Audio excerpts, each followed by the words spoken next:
अस्सलाम वालेकुम students, I am professor रज़ा ख़ान। मैं आज आपको एक्सप्लेन करूँगी इमरानियात का चैप्टर 7 सोशल नॉर्म्स, माशरती मामूलात कहते हैं। डेफिनेशन पे आ जाते हैं इसकी। इंसानी किरदार के लिए रहनुमा असूल, ज़िंदगी गुजारने के लिए कवानीन जो मखसूस माशरती मौके पर अंजाम देते हैं, या फिर मामूलात को हम एज अ तराजू भी एक्सप्लेन कर सकते हैं कि ये सज़ा और जज़ा का तयन करते हैं।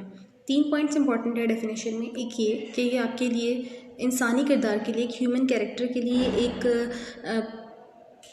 रहनुमा असूल हैं, आपके लिए गाइड है कि आपको ज़िंदगी किस तरह गुजारनी चाहिए। उसके अलावा एक पर्टिकुलर सिचुएशन में इंसान को कैसा बिहेव करना चाहिए, ये उसके लिए गाइडेंस करते हैं।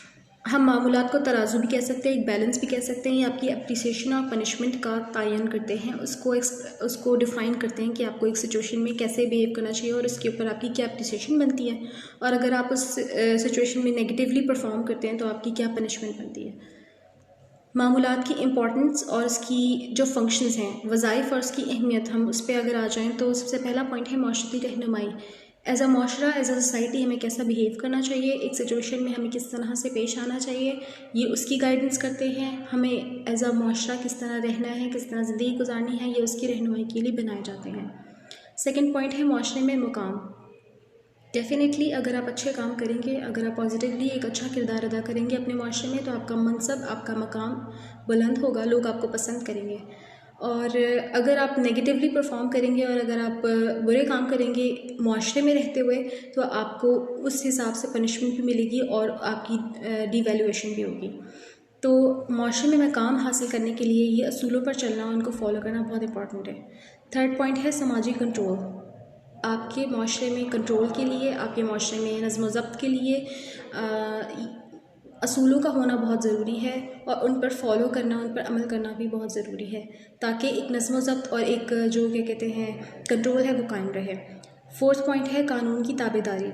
छोटी छोटी चीज़ें हैं, छोटे छोटे असूल जो कि ज़िंदगी गुजारने के लिए इम्पॉर्टेंट होते हैं, अगर इंसान उसको फॉलो करना शुरू कर दे तो आहिस्ता आहिस्ता उसके अंदर एक लर्निंग सेंस डेवलप हो जाती है कि जो रियासत की तरफ से मंजूर करदा हमें जो कानून प्रोवाइड किए गए हैं, हमें उन्हें भी फॉलो करना है, वो भी अहमियत रखते हैं और हमने उनको भी अपनी ज़िंदगी का हिस्सा बनाना है। जिन चीज़ों से मना किया है वो अवॉइड करनी है और जो काम करने को कहा है वो परफॉर्म करने हैं।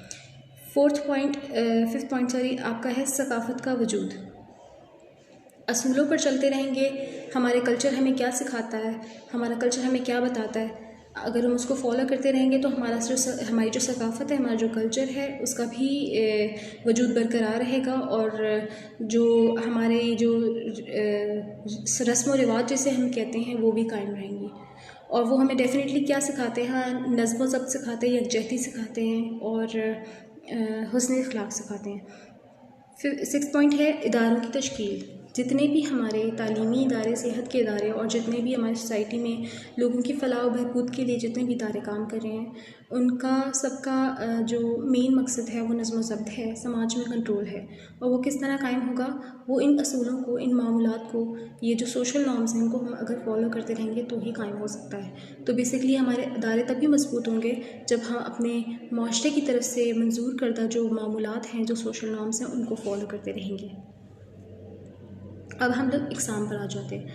मामूलात की, सोशल नॉर्म्स की 3 किस्म की इकसाम है। सबसे पहली है लोकरीत या अवामी रवायात, इसको हम रस्म व रिवाज कहते हैं आम लफ्ज़ों में। सेकंड है मारूफ आदाब, जिनको हम इंग्लिश में एटिकेट्स या मॉरल्स कहते हैं।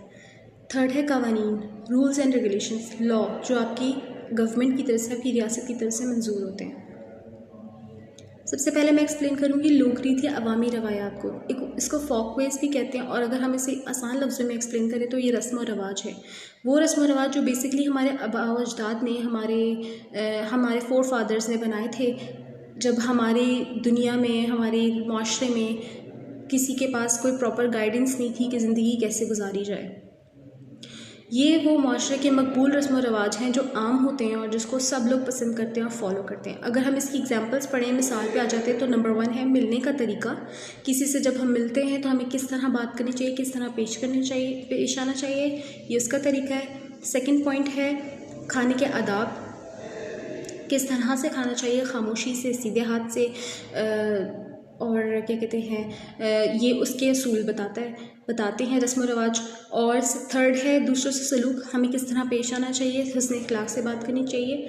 4th पॉइंट है ईद त्यौहार पर मेल जोल। डेफिनेटली जितने भी हमारे सोशल इवेंट्स हैं या हमारे फेस्टिवल्स हैं, हमें उस पर किस तरह बिहेव करना चाहिए और हमारा उस पर क्या तरीक़ेकार होना चाहिए, ये सब कुछ हमें हमारे रस्म व रवाज सिखाते हैं। और ये हमारे आने से, हमारे आबा अजदाद के आने से भी पहले से चल रहे हैं। तो रस्म व रवाज जो है सबसे पहले मामूलात की टाइप है, और ये अपनी हैसियत में इसकी जो हैसियत है वो थोड़ी सी हल्की है कवानीन से, लेकिन फिर भी ये एग्जिस्ट करते हैं सोसाइटी में और सब लोग उसको फॉलो करते हैं। अगर हम लोग रस्म व रवाज को फॉलो ना करें, इसकी खिलाफ वर्जी करें, तो हमें इसके ऊपर सज़ा क्या मिलती है? हमारा मजाक उड़ाया जाता है, तंज किया जाता है, या हमें तनबीह या नसीहत की जाती है।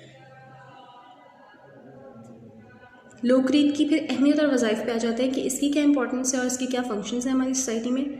ये भी माशरती ज़ब्त के लिए का क़याम करते हैं, यानी कि माशरे में नज़्म व ज़ब्त कायम रखते हैं। ग्रोही सालमियत, सेकंड पॉइंट, यानी यकजहती, एक होना, यूनिफॉर्म होना, यूनिटी होना, ये उसकी जो एक सेंस है उसको डेवलप करते हैं। थर्ड पॉइंट है रवाज की फर्माबरदारी। सबको ये बचपन से सिखाई जाती है चीज़ के हमारे माशरे में ये रस्म व रवाज आम है और हमने इसको फॉलो करते हुए अपनी ज़िंदगी गुजारनी है। 4th पॉइंट है सज़ा का खौफ। अगर हमारे दिल में सज़ा का खौफ होगा, अगर हमें ये डर होगा कि हमसे पूछ गछ हो सकती है, तो डेफ़िनेटली हम लोग असूलों पर चलेंगे और उनको फॉलो करेंगे। तो ये उसकी सेंस डेवलप करते हैं। उसके अलावा इक़दार की हिफाजत, जितने भी हमारे मोरल्स हैं, जितने भी हमारे बड़ों की वैल्यूज़ हैं, और वो भी किससे कायम रहती हैं? हमारे कल्चर की वैल्यूज़ कायम रहती हैं। और लास्ट पॉइंट है हाजात की तस्कीन। सब लोग यकजहती से रहेंगे, सालमियत से रहेंगे, एक दूसरे के साथ अच्छे से पेश आएंगे, उनकी ज़रूरियात पूरी करेंगे, तो लोग अपनी हाजात की तस्कीन के लिए एक दूसरे से रब्ता कर सकते हैं। उनके अंदर एक फ़ीलिंग होगी, एक उनके अंदर जज्बा होगा कि अगर हमें किसी की ज़रूरत पड़ी तो वो हमारी मदद करेंगे। तो ये जो सारे पॉइंट्स हैं, ये रस्म व रवाज, लोक रीत जिसे हम कहते हैं, उसकी अहमियत के हैं, उसके वज़ाइफ के हैं कि वो माशरे में क्यों ज़रूरी है। रस्म व रवाज की भी अपनी इंपॉर्टेंस है। इसके बाद हम नेक्स्ट पढ़ेंगे आदाब, जिसे हम मॉरल्स कहते हैं, और थर्ड जो हमारी टाइप है वो कवानीन की है। तो फर्स्ट लेक्चर में भी इतना ही था।